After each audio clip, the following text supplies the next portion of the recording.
This program is brought to you by SoundsTrue.com.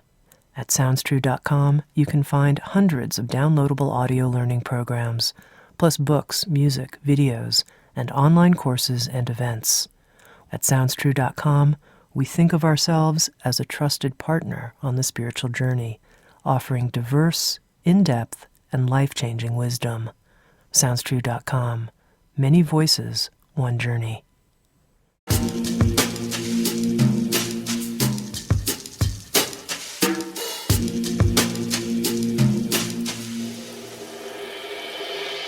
You're listening to Insights at the Edge. Today my guest is Mario Martinez. Mario is a clinical neuropsychologist who lectures worldwide on how cultural beliefs affect health and longevity. He's the founder of biocognitive science, a new paradigm that identifies complex discoveries of how our cultural beliefs affect our immune, nervous, and endocrine systems.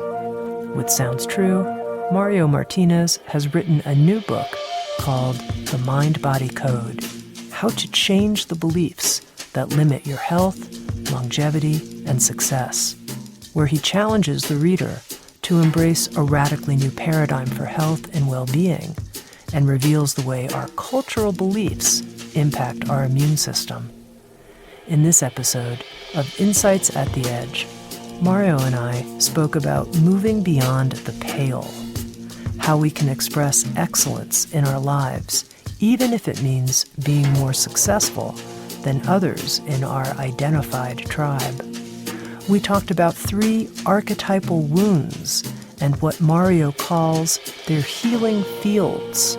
We talked about shame, abandonment, and betrayal, and the respective healing fields of honor, commitment, and loyalty.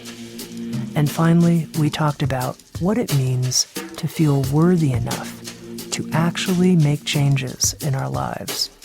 Here's part 1 of my conversation with Mario Martinez on his new book, The MindBody Code.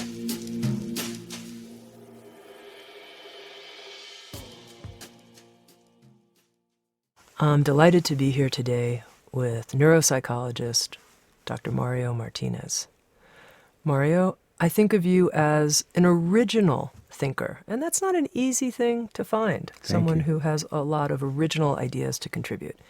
And one of the main ideas that I've gathered from your work is that we can expand our thinking of mind-body phenomenon to include the culture. We can think of mind-body culture. I've seen people now who introduce the word mind-body as one word, the mind and the body constantly interacting. But here you introduce the idea of the mind, body, and the culture interacting. So let's begin right there, and can you help us understand this cultural component? Yes, the cultural component I think was fascinating to me because when I studied neuropsychology, you're studying the American brain. and then you think, or the Western brain, and you think that's how it works. You don't think that their culture has any components to contribute to the change. But then you go to the Eastern cultures, and you look at functional MRIs and resonance type of assessments of the brain, and they function differently. And the reductionistic model said, well, there's an Eastern brain and there's a Western brain. And it's not that. The brain is so pliable, and the brain is cultural in the sense that the brain learns the cultural premises that we live. The immune system does the same thing too. So for me, that was a tremendous awakening to see that the culture, although it's so subtle and so invisible, it's constantly there. If you, for example, if you shame someone in this culture, you'll have inflammation, molecules that cause inflammation. But you can't shame someone in the East as you do in the West. So for example, to be shamed here is a personal, we have an individualist kind of culture. I have been shamed. If you go East, my group, my family has been shamed. So you won't get inflammation if they shame you. You get inflammation if the family feels, or the person feels that the family's been shamed. So that's fascinating to see how the immune system can determine the interpretation of an emotion that's very negative. And to me, that was fascinating. That's how I started then looking at the culture. It's not just mind and body, but it's mind, body, and the culture. And perception is very cultural. Remember in high school psychology, the illusions, what they have, for example, two lines, and one line has arrows going inward, and the other one has arrows going outward. And the optical illusion is that the one going outward looks bigger than the other, and you can't make your eyes see it equal. So that was a monolithic statement that's an optical illusion for everybody. Then they go to southern African tribes that are desert dwellers. They don't have that illusion because they have the horizontality and the cultural processes that they have. So when you show them, you ask them, what are these lines like? They say, they're both the same. So you see, you're constantly defying what we thought was a monolithic brain. So help me understand what some of the most important implications are from starting to think in terms of mind-body culture dynamics. I think the most important is when, because as you know, I brought anthropology and psychoneuroimmunology together. So the most important one is to see what the tribe does. We're still tribal. What we do within the pale and what we do beyond the pale. And let's say within the pale, your brain learns what is aesthetics, what is transcendental, what are we doing here, what is the concept of wellness, what is the concept of ethics, and that's how it works. But since tribes are collective, that have a collectivist kind of mindset, because way back in the cave days you had to protect yourself, and you literally had to be within the pale. Now explain that phrase, within the pale. Within the pale, that's a great word. When people say beyond the pale it's an old English word that means the fence or the wall. To be within that. If you're within that, you're protected, you're part of the group, and you are a contributor to the collectivism. When you go beyond the pale, you're no longer protected. And the key here to your question is that when you go beyond the pale and you succeed, at first you're the hero, but when you come back, they cut you back to size. Yeah. Because what they're saying is, you can't make it beyond the pale, because then you'll leave us and we won't have the collective power. Mm-hmm. So why is it important? Because when we leave the pale and when we go on our own and we start identifying ourselves and we start thinking, well, I'm not so bad in math. I was told I was bad in math and here I am. What we do if we're not aware is we'll say, well, it must be just a coincidence. And you drop it. And you begin to kill the potential self-esteem that you could build. So beyond the pale is defying what brought you down within the pale, and accepting and learning with what I call the new subcultures. So for example, you were told that you were bad with directions, and you bought that, and your brain will confirm whatever you tell it. And anytime you're bad with directions, it confirms. Anytime you're good with direction, that's an exception by chance. So all of a sudden you leave the pale and you begin to on your own see that you are good with directions. Well, you need a subculture that begins to support that and says, Tami, yeah, you are good with directions.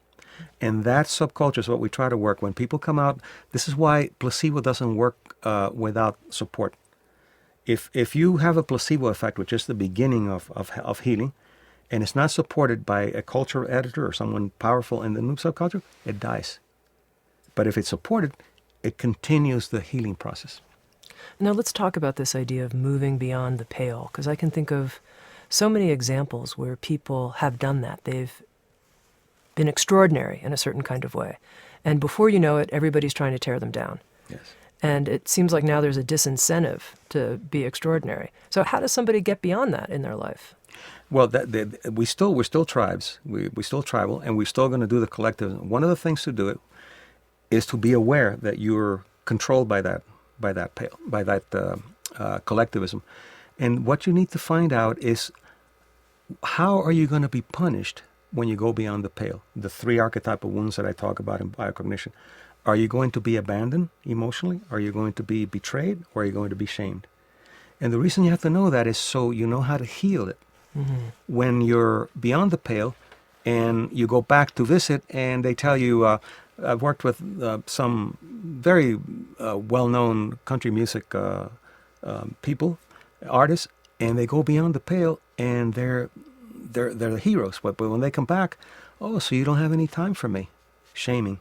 Yeah. So what do? They ask themselves, I'm either going to stay with my success on my own, or I'm going to go back and pay the price. And the only way they take you back is as a failure. Yeah. They'll accept you as but you never go back as a success, because it's incompatible with collectivism of the tribe. So there are techniques and things that I talk about in the book about how to actually create the subcultures of wellness, to heal the wound. And when you go back, then you go back to visit, but you go back to visit without getting toxified. So it sounds like what you're emphasizing is this subculture of wellness. And I say that because I think lots of people can relate to this idea of going beyond the pale in some part of their life. I mean, I can think of an example like everybody in my family, quote unquote, only achieved this level of success. And here I am noticing that I'm becoming much more successful than people in my family. This isn't actually my case, but I'm thinking of someone I know. But it's very typical. And and is it okay for me to be so much more successful or so much happier in love, etc., than all of the people, the tribe from whom I came? So are you saying the key to working that out is this new, you're calling it a subculture of wellness, meaning a new group of, now I have a new tribe that celebrates my success? Your greatness. Yeah. Yes. And you get out of the manipulative pseudo-humbleness that you're taught in the collective tribe. I love your hair. Oh, I didn't do anything with it today. It's an apology for your greatness and for your gift. So it never helps self-esteem. And it's not real, because you know you're good, but you can't. The little girl says, Mommy, why am I so beautiful? No, darling, don't say that. You never say you're beautiful. So you're learning to keep your greatness within certain controls, but it's a manipulative kind of thing. It's not real. The real humble person, if I say, Tami, I love your eyes. Thank you. That's a beautiful gift that I have. It's honest, and and that's what the immune system responds to, not the pseudo humbleness. So, but the key here is that, let's say you leave the tribe. Yeah. But what you have learned is what I call the intimate language of love, from your parents, from your culture editors, teachers, and so forth. And that intimate language of love has a built-in booby trap, so that when you leave the pale, you're going to be punished. So one of the booby traps would be abandonment, let's say. Yeah. Okay, so you leave the tribe, and then you're abandoned. But here, on that side, on your side, what happens, though, is since it's built in, you feel that you have abandoned. Not only does the tribe feel abandoned, but you feel you've abandoned the tribe. Yeah. And then there's that guilt that comes in. Well, yeah, I'm doing really well, and my family didn't do real well. So in that case, what you have to do is you have to work through the abandonment that you feel for the people that didn't make it like you did, for example. Yeah. In Uruguay, it's very funny because they have a lot of issues with that. They say we can forgive anything except success. And that's cultural. That's a tribe. So there are a lot of things in the book that actually give you ways to come out and accept your greatness, and then work through so that joy can be sustainable.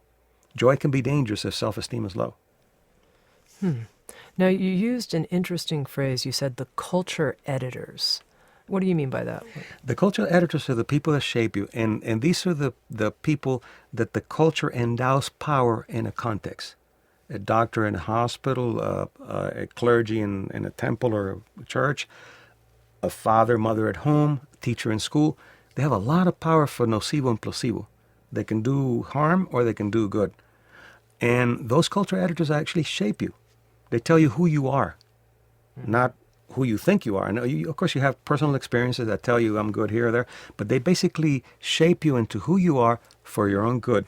For your own good is a dangerous thing because they beat you up, and it's for your own good. So you have all of that, and you leave and you think, oh, I'm on my own now, I'm fine. This is why some people get upset when somebody says, you're beginning to act and look like your parents. Because you unfold that. There's a side of you that wants to be beyond the pale, and there's a side of you that knows that if you go beyond the pale, you're going to have to pay a price. Totally subconscious. You don't know. So it's a struggle. This is why many people, as you said, when they make it, they sabotage themselves and they go back to known misery rather than unknown joy. Okay, so I still want to focus on this idea of moving beyond the pale and having love at the same time. How both of these things are going to happen. Can you help me with that? Sure. Let's use an example. Okay. You learned in your intimate language of love. You learned shame. Okay. They don't teach it to you directly. It's by what you watch, and let's say your parents shame you, and since you have to love them because they're more powerful than you and you need them, then the language of love is tainted with shame. So you speak shame fluently with your. So you go out, and who do you look for? Somebody to shame, or somebody to shame you. So what do?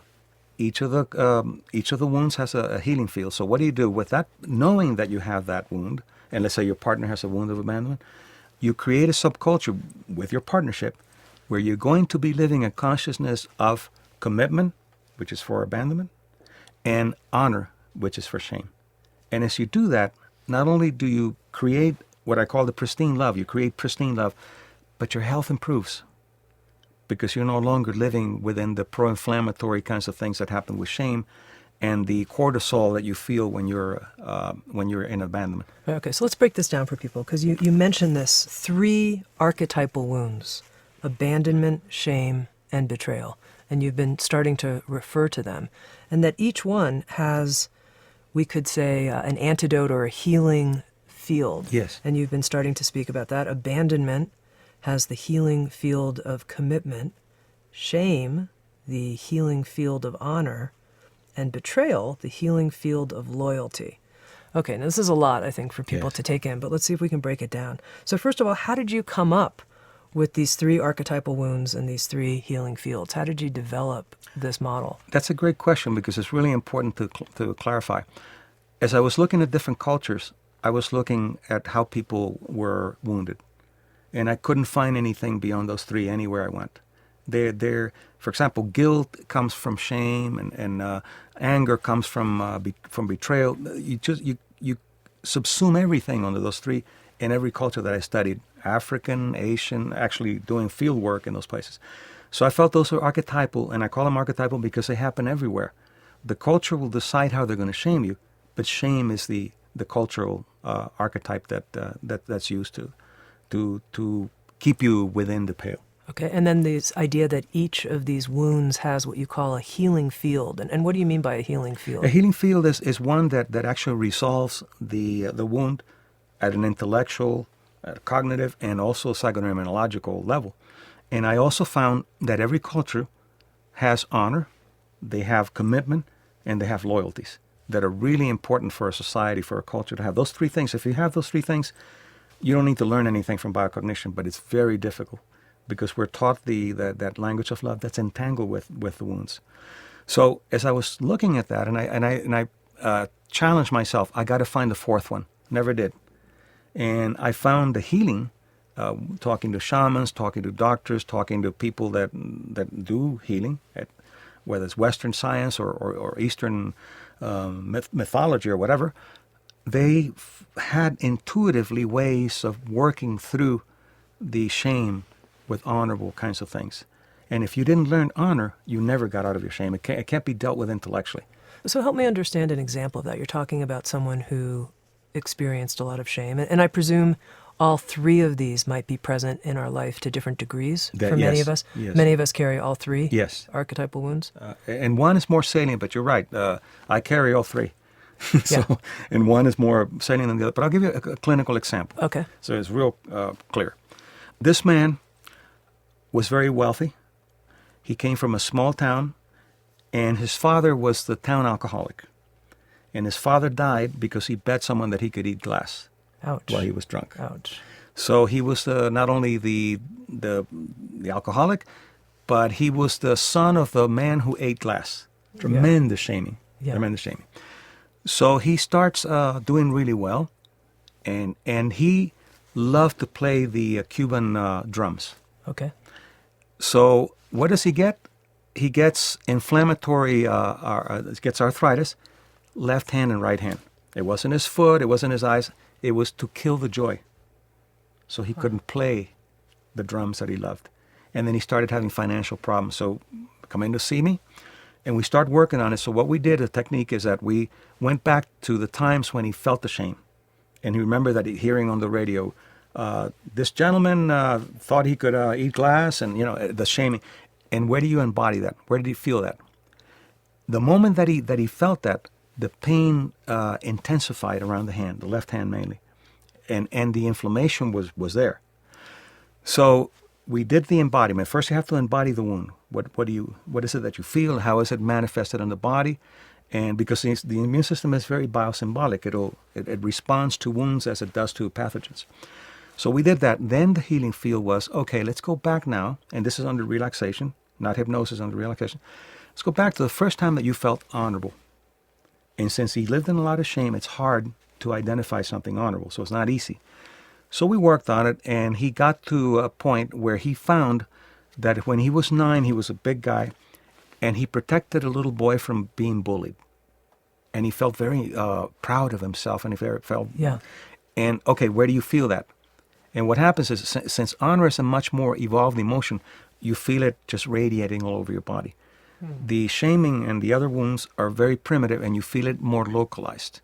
So he felt the shame in his hands and in his chest, and he felt the honoring as a kind of as a up and down feeling. The moment that he was able to do that, the pain stopped. He went home.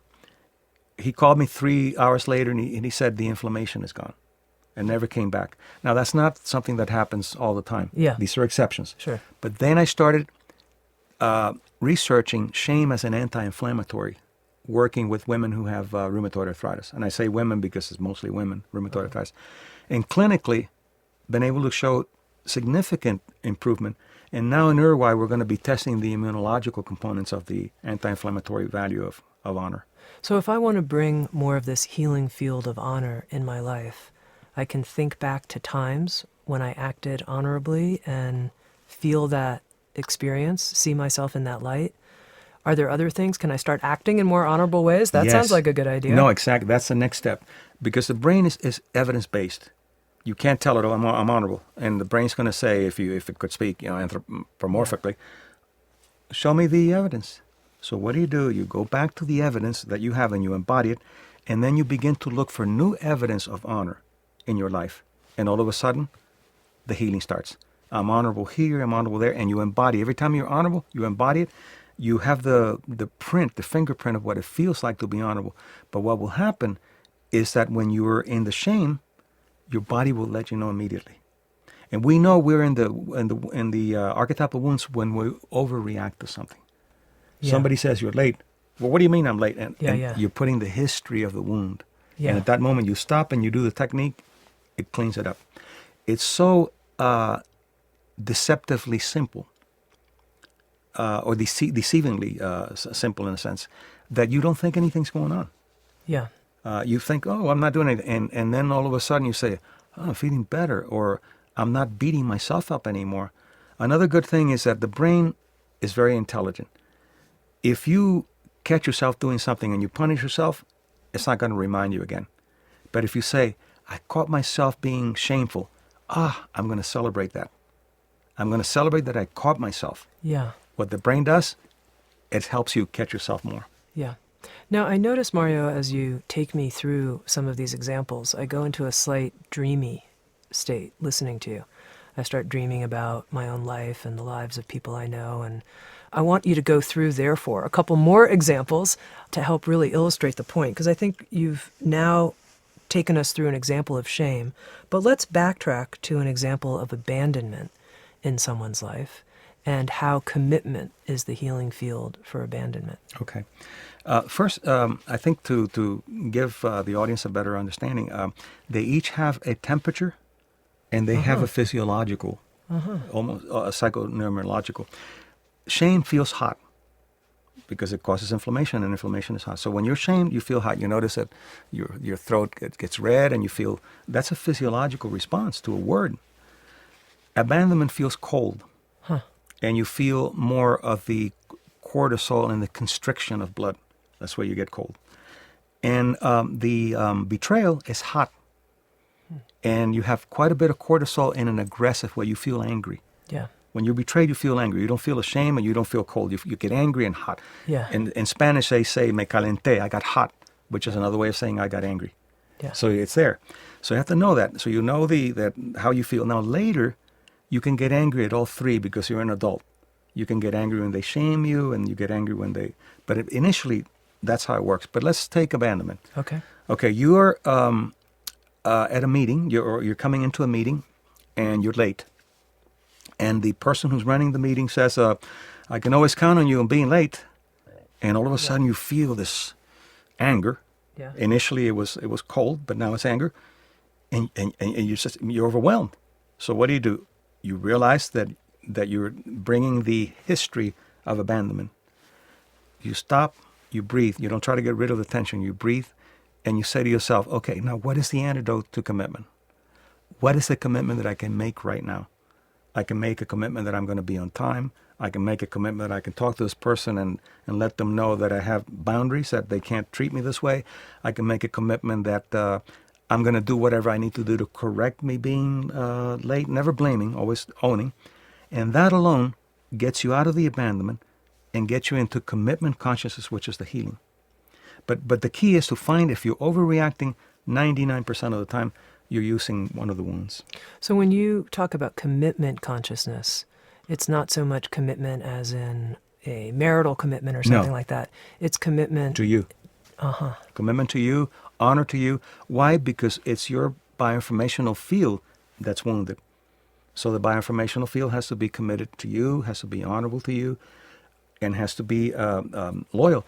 But the side effect is that if you're honorable with yourself, what's going to happen? You're going to be attracting people that are honorable. Now, it's interesting, this use of the phrase bioinformational field. So my bioinformational field may lack commitment in it. Yes. And that's something that someone else could sense, or you could look. I mean, tell me more about that, how my bioinformational field The way to lacks look at it commitment. is like, some others have called it a morphic field. I call it bioinformational because it's not an energy. It's information with biology.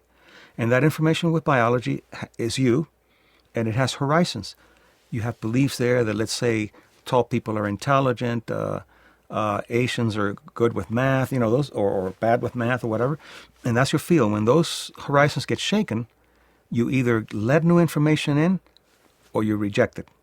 So that bioinformational field may be lacking commitment consciousness. And what you do is you speak abandonment, you attract abandonment, and you have the physiology of abandonment, which is not healthy.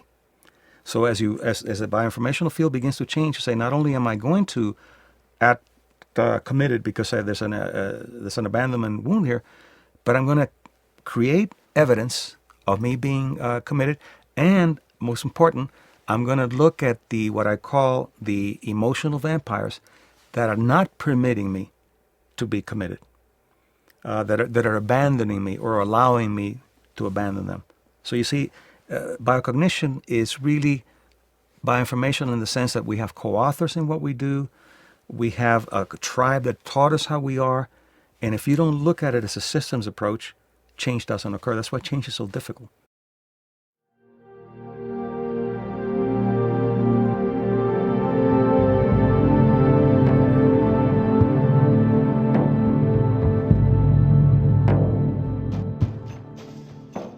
You're listening to Insights at the Edge, produced by Sounds True.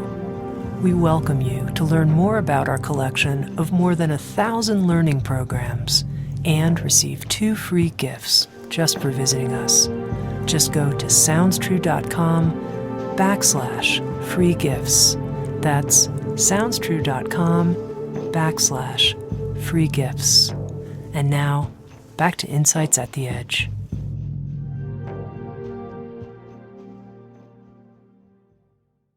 Okay, so let's take an example of someone who has a history of being abandoned in relationships.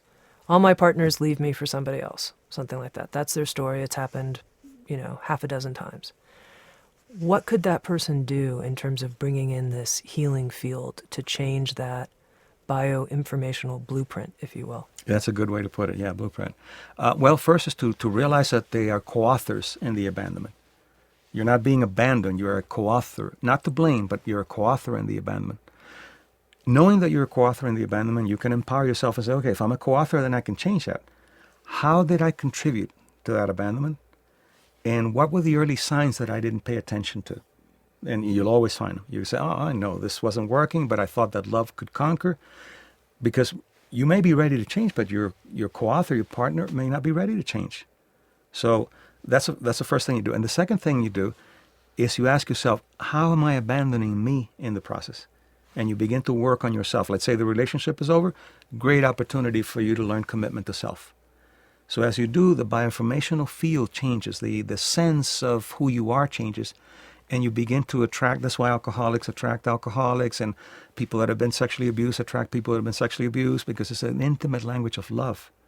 And when you change that, you'll see people coming 2 miles away. This is an abandonment person here. No, I'm not gonna get into that, because at first we're weak in the sense that we don't have it worked out very well. It's like not telling your age. I believe that you should never tell your age, because you're put into that portal and they start treating you that way. Until you're strong enough, like centenarians, that they're strong enough and they made it, and they can tell their age. And usually what they do is they lie. They tell you if they're 102, they tell you they're 120. But that's okay. But while you're working through and you're not strong enough, or not, you're still building that concept, don't tell your age. Let's say middle age is a portal of age. You were 44 a day before. At 45, you're in the portal of middle age. You begin to, without knowing, dress like middle age, act like middle age, and get sick like the middle age, supported by the cultural editors of medicine. Well, what do you want? You're middle age. I want to go back to college. No, you'd be thinking about retirement. You see, they mold you into that portal because it's good for the collectivism, and it has a socioeconomic value too, because it's powerful. You begin to sell to the middle age, and so you have to be real careful with that. And then once you learn that, then you say, okay, now I have tools. One of my tools is that I'm going to start working on me, on my commitment. I'm going to be looking at the people that don't allow me to be committed. And I'm going to look for evidence of commitment in myself and in co-authoring with other people. Your world begins to change. Those are the tools for the change. Now let's talk about this third archetypal wound and the healing field. I just really want to cover this because I think it's quite an interesting part of your work. It's betrayal, with the healing field of loyalty. So how would I know if I had the wound, the archetypal wound of betrayal? Well, betrayal is the most difficult. It's workable, but it's most difficult. I'll tell you why. Because when someone betrays you, not only have they tricked you, but you have to question your sense of humanity. How good is humanity? How good is the world? And there's a deceptive sense that, am I ever going to trust anybody? Are people worthy of being trusted? It really is a shock. It's strong. Mm-hmm. But knowing that the loyalty is the healing field, then you have something to hold on to. So let's say you've been betrayed for whatever, at work, a partner, whatever. First, you have to realize that you were co-authoring the betrayal in the sense that you already brought in the possibility of being betrayed. In some cases, not all cases. You could be betrayed and not have the wound of betrayal. But you always look for it to see if it's there. And then what is the loyalty that you have to create? The loyalty that I create for myself is that I'm going to be loyal to my beliefs. I'm going to be loyal to my intuition.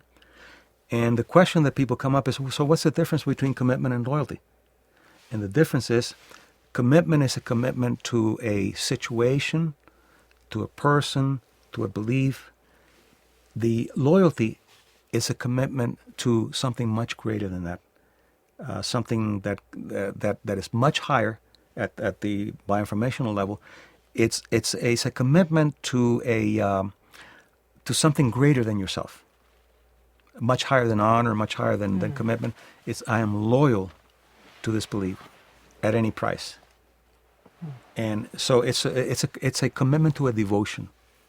Would be one way to look at it. The other one is a commitment to a condition. So one has a higher, more exalted emotion. And if I can ask you a personal question for a moment, Mario, which of these three has been the predominant one in your personal experience? Well, I'll say it without melodrama, because some authors tell you, oh, look, poor me. No, this is wonderful. At 12, my father left. And at that age, what you ask yourself, what did I do wrong? Abandonment. Came back, left again. Yeah. Okay, so abandonment was mine. So I was always looking for someone to abandon me in school and all that. So before knowing biocognition, I suffered a lot. I didn't know how to deal with it. It's just something wrong with me. I'm Hispanic. I'm not blonde. You look for attributions that have nothing to do with it. So when I realized that there were ways to work this out, especially after working with other cultures, okay, commitment. And I noticed that I would not commit to anything. I would do things, and just at the end of when I was finishing, I would drop it. And then my mother would reinforce it. You're just like your dad. You don't finish anything. Mm-hmm. So I had to go through that process, and I had to learn to find commitment evidence. And I went back and I found a lot of commitment. I had committed to many things. I don't have to, but once you do that, then it begins to shake up the wound, and it begins to allow you to develop relationships with people who also are into that consciousness of commitment, that you can count on them. The most beautiful thing for me is that I can count on somebody. That to me is why? Because I came from that wound. Am I still wounded? No. So the key is that you can heal yourself with help and with co-authors of wellness. Mm-hmm. Yeah. Now, Mario, the subtitle of your new book, The MindBody Code, is How to Change the Beliefs That Limit Your Health, Longevity, and Success. And later we're going to talk about how to change the beliefs that limit your longevity. And we're talking a little bit about health right now. But for the moment, I want to focus on the beliefs that might limit my success, the listener's success in the world. And you talk about something that you call abundance phobia. Can you tell us, what do you mean by that? Well, we have what I call ceilings of abundance. Mm-hmm. And if you want to test it, what you do is money's a real concrete thing. You can use love, but I think money's concrete. You can say, okay, I'm making X amount of money a year. I'm going to multiply that times 50 and see what I can do with that. And under deep relaxation, you always get relaxed because the intellect won't let you go there to protect you. So you go there and you say, I'm making so much, and now with 50 times more, what could I do? And you start thinking, I'm going to help this person, I'm going to go around the world. And after you do all that, check your body and you're going to see tension in your body because you created turbulence at the horizons. Yeah. So that's the first thing to work on. And second is that since that's where the self-esteem is tied around, I'm okay with this. I'm okay with this kind of love. I'm okay with this kind of health. I'm okay with this kind of wealth. When your horizons are shaken, it causes tension. It's like fight or flight. And what we do is, in order to relieve that tension, we go back to the known misery or the known ceilings that we have. So it's important to know those turbulences, because if you don't, you ask yourself, why am I feeling so tense if these wonderful things are happening to me? Anytime anything happens good to me or some great news, I stop and I do the technique to allow my worthiness to accept it. So I don't get sick and I don't sabotage it. Okay, so with this idea of this ceiling of abundance, let's say somebody imagines themselves 50 times more wealthy, and they realize that they're very uncomfortable because they have an idea that it's not fair. It's just not fair. It's not fair for all the other people who don't have money and for me to have so much. And what do they do with that belief then? I mean, they believe this. They believe it's not fair. And so how do they change that belief? And it's very real, and you embody it. Where do you feel it? The embodiment is a key component of biocognition. Because we learn things mind, body, culture, and you try to fix them mind, and you're leaving out two components. So we have the mind, body, culture. So I'm making so much money now, and I'm feeling so guilty because there are poor people in Bangladesh, and it's not fair. Okay, embodied. Who taught me that kind of deprivation? Who taught me deprivation?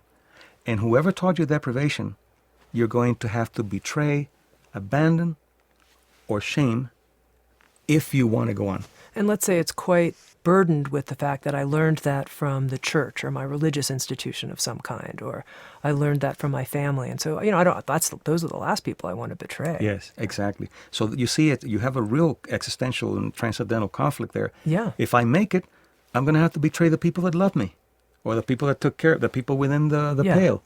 So it's a major, major thing. So there's a process that I teach that what you do is you identify, and it's counterintuitive to say, who am I going to betray if I do well? Or who am I going to abandon if I do well, but you do? So you bring that person into your field under deep relaxation, and you say, I'm abandoning you, or betrayal, whatever it is. Let's say, I'm betraying you because now I'm going to be doing better than you, Dad. And you never made it, and I did. And then what you do, since you created that space, then you go back and you become your dad. And your dad says, no, you're not betraying me. You're being loyal to yourself. I'll let you go. And since it's your space and you experience your dad and you experience you, the bioinformational fields begins to recontextualize that. And then you need evidence. All right, what can I do with all this money? Or what can I do with all this wealth or whatever? Yeah. I can be a model for poor people to understand that they can make it too. I can help other people. I can do a lot of things. But one of the things that governments do, and this is not political, this is all governments, is that they manipulate the poor to stay poor, to get votes. They say, the poor are noble and the rich are evil. So who wants to come out of their novelty or their nobleness and become evil?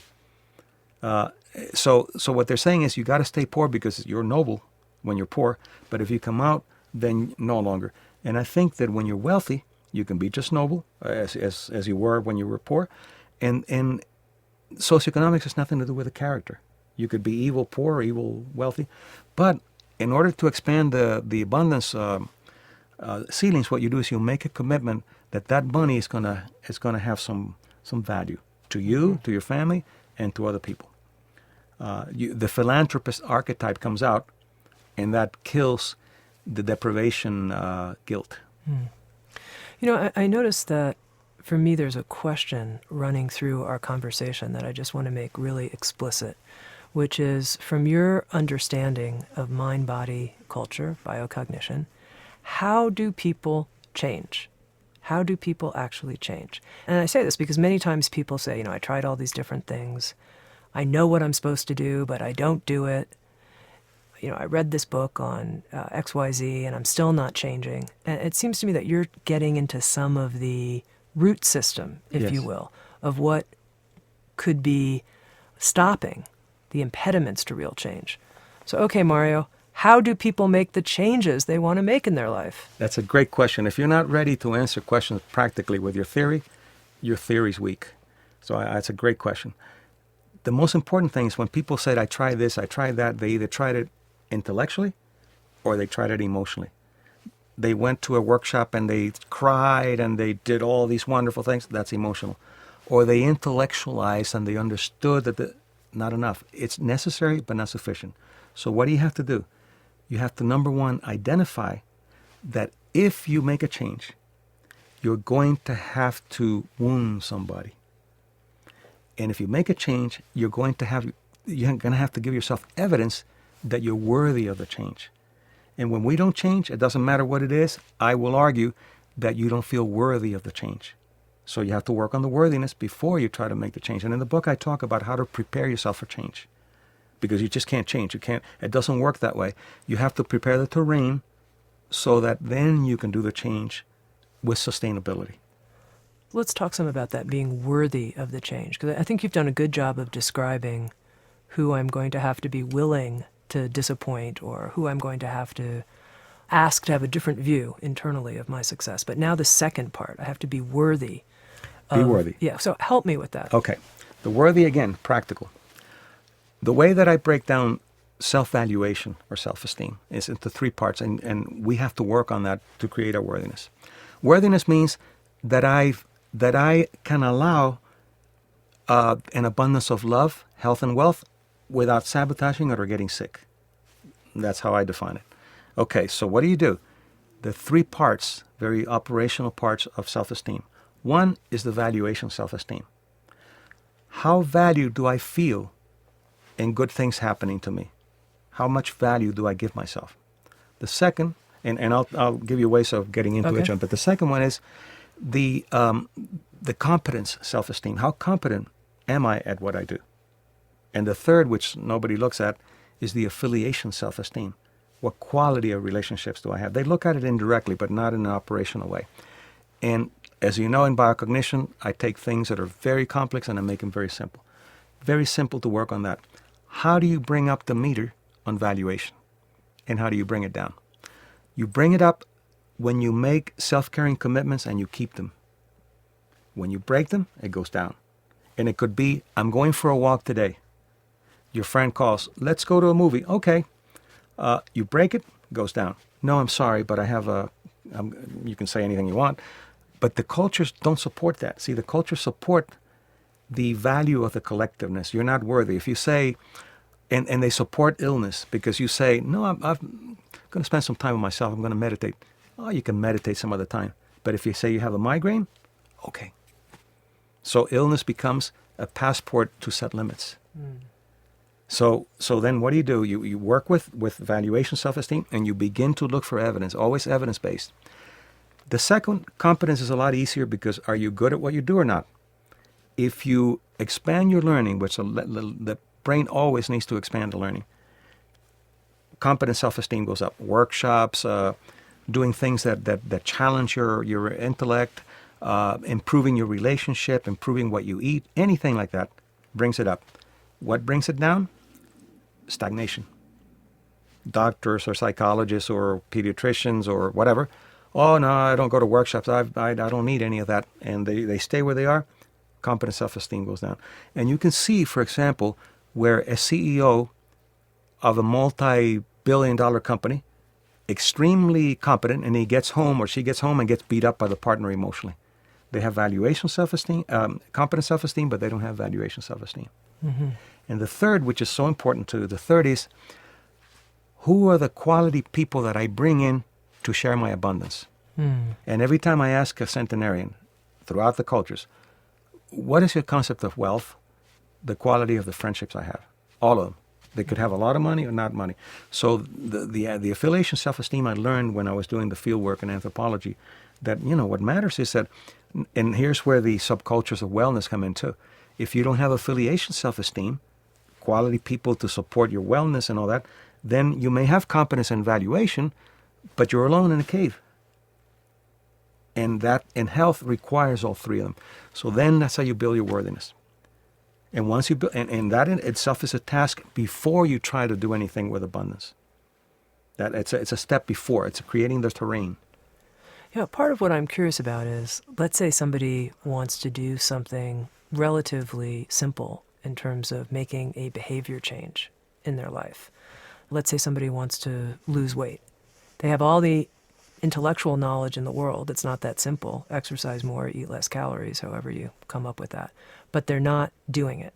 And underneath they sense, it's probably some kind of worthiness, some way that I'm punishing myself, something like that. How would Mario help me with this relatively simple task that I'm trying to do? Well, I'll tell you what I do with obese and eating disorders. Yeah. The first thing is that I don't work. If you define success by weight gain or weight loss, failure. It's nothing to do with weight. What happens is that we try to change behavior rather than the operating consciousness that controls that behavior. So if you have an operating consciousness, or the goggles that you use to look at the world, that says, I am not worthy of good things, or I am going to self-sabotage, then you'll stop eating, but you'll start drinking. You stop drinking, but you start smoking, or you go to porno, and you'll do distractions. And addictions, compulsions, obsessions are distractions from some fear that we have. It could be an existential fear of death, or the fear of succeeding, or whatever it is, but it's always a fear. So what happens? We learn a great language of distracting ourselves. And what do therapists do? Speak the distracting language. How much weight have you lost? Did you do 1 line of cocaine, or did you do 2? That's what they want. That's why it doesn't work. It's distracting. When I work with people who are obese, I don't care what you ate. I mean, you teach them about the good food, but don't tell me whether you gain or lost. That's indirect. That has nothing to do with it. What are you avoiding, and how can I teach you to not avoid these things? That's what we concentrate on. And then I'm going to teach you how to love food. And the first thing they say, I love food too much. You need food. You don't abuse what you love, you abuse what you need. And actually they learn to love food, but they also learn to pick up the false signals of hunger. People who are overweight, who have a problem with overweight, by the way, you could be a little overweight and live longer than the people that are underweight. but I'm not suggesting, but if you're overweight and you want to lose weight, then you begin to identify the cues that are mistakenly interpreted. You're bored, you think you're hungry. You're tired, you think you're hungry. You're anxious, you think you're hungry.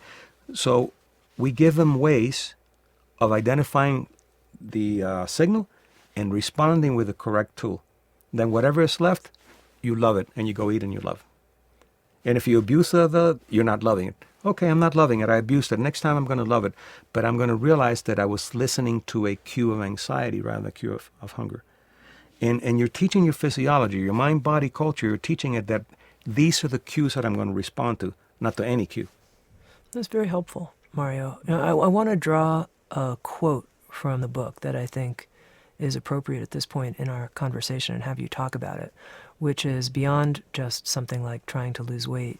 You write in the book about addictions, and you mentioned that you've worked with thousands of people to help them recover from addictions. And here's what you write. Addictions are socio-cultural self-distractions that serve to avoid worthiness and are not diseases at all. So help me understand that. Socio-cultural self-distractions. Okay, and then I'll talk about why they're not illnesses. We need to be empowered. If we're out of rats, humans, if we're out of power, we're disempowered, we're helpless, and we're in a state of turbulence, and we want to regain our power. Okay. The only way that we can't regain our power is with our mortality. We're the only animal that knows that we're mortal. That's the ultimate transcendental loss of power. Other animals don't know that. No. They watch other animals die. They watch them die, and Yeah. you notice they go to them because they don't understand death, and they sometimes they even bury them, but they don't have the cognition to understand that this is a transcendental process that ends. So what I have found is with many patients that people that I've worked with phobias, and is that the ultimate fear is a fear of death. It could be anxiety about other things, public speaking, whatever, but the fear of death that's the one that you can't work through. There is a way to work it through, but you don't think that you can. So what happens is that you go into what I call the fear triad with addictions. And what is a fear triad? You notice that when I first started doing therapy, I would intellectually tell people, well, look, smoking's going to kill you. You're going to have emphysema. Well, yeah, I know, doc. I know. Or they're smoking from their tracheectomy when they're dying. Fear doesn't work. Intellect doesn't work because it has nothing to do with rational thinking. So the fear triad is, let's use death, a fear of death. There are others, but the fear of death I think that works. That works. That's the sure. biggest. Yeah. What's the fear triad? First, you take the addiction and you use it as a distraction. Any time that I have any thoughts, not even conscious, of death or my mortality or my end, I'm going to distract myself. What will I use? Let's say cigarettes. Okay. Or let's say alcohol. Sure. All right. I'm distracting myself with alcohol. Second, defiance. Since I am mortal, I'm going to make myself immortal. Let's see how much my liver can handle subconsciously, the alcohol. And then it begins to make sense that people are really killing themselves, although they don't want to kill themselves. So they're defying their mortality. And the third is a choice. If I'm going to go, I'm going to go with cirrhosis. Totally subconscious. So it begins to make sense why it doesn't work when you try to bring fear into the situation or you try to bring reason into the situation. When I work with drug addicts, they know more pharmacology than I do. They know what to do, what not to do. What they don't know is the avoidance that they're doing. And then as you teach them to deal with the avoidance and the fear triad, then you realize that they also have to deal with their co-authors. The co-authors may not be ready. The co-authors may be a codependent relationship. I've worked with people who, as they start getting better, their partners start giving them hell.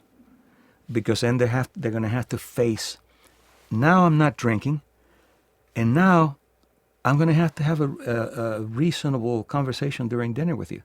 And you beat me up every time I try to talk to you. Oop, I'm going to go have to back and drink. So you have to face, and you also have to face that your co-authors may not be ready to change.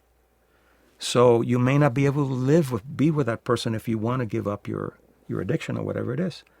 So there are a lot of practical tools in the book about that. But as you know, one of the chapters is only about the science behind all the work. the psychoneurological work, the cultural neuroscience, to give you a sense that there's good news from science, but not the bad science that teaches you that if you live long enough, you'll die of cancer. That's not true. It doesn't work that way. Now, it seems like the key here in changing from an addictive pattern or some kind of obsessive compulsive relationship to food is this awareness of what we're distracting ourselves from. Yes. That's not necessarily something that's just presto magico for people to tell themselves the truth about whatever's happening for them. How can you help people develop that awareness? Well, as you said, it's not an intellectual thing. If you say, they all tell me, well, I'm not distracting myself from anything. I'm fine. But when you teach them the technique of going into their bodies and identifying when they want to do a drug and what happens to that body, the body could be going through withdrawals or whatever, but there are ways that they can learn to identify, I'm anxious right now. And I'm anxious because when I get home, I'm going to have to talk to my partner. And they begin to identify the operational behavior of what they're avoiding. All right, so if I don't do the drug now, and I teach them a relaxation technique to get rid of the sharp edge that they feel with needing the drug, okay, how am I going to address this and what wound am I coming in with? Just you see how biocognition begins to come together then with that.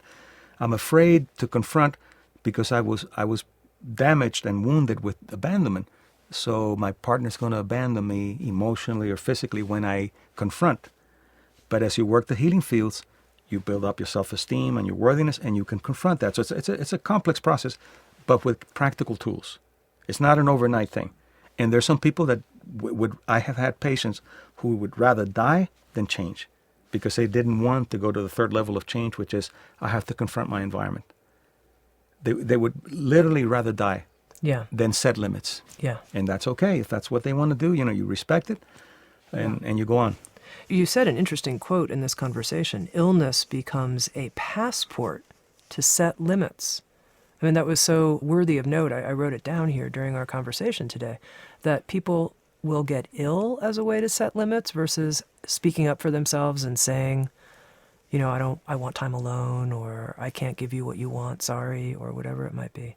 There's a strong component to that, and I want to be very scientific about it and at the same time not get into the reductionism. There's no question that we have genetic predispositions. DNA cannot be changed. The expression of the genes can be changed epigenetically, and it can be changed with many things. So if you have a propensity for a particular illness, you could either create a bioinformational field that triggers that genetic expression or not. So what happens then with our cultures? Two things with an illness is one of the components of illness. This is not the cause of illness. One of the contributing factors. It either allows you to get out of something that you don't want to do, or that is something you don't want to do because it's something that you don't like, or that it lets you get out of something that's good but you don't feel worthy of. It has those two functional components. And I would argue that unless you work those two through, and identify what it is, you could be cured but not healed. Medicine does not go that deep. Medicine is wonderful, but it doesn't take you to that level. It doesn't take you to that level that, for example, let's say that you had a very abusive relationship and nobody paid attention in your family, and now you triggered the propensity for cancer and you have cancer. Now you have professionals paying attention to you. Now your partner can't do that to you because you're sick.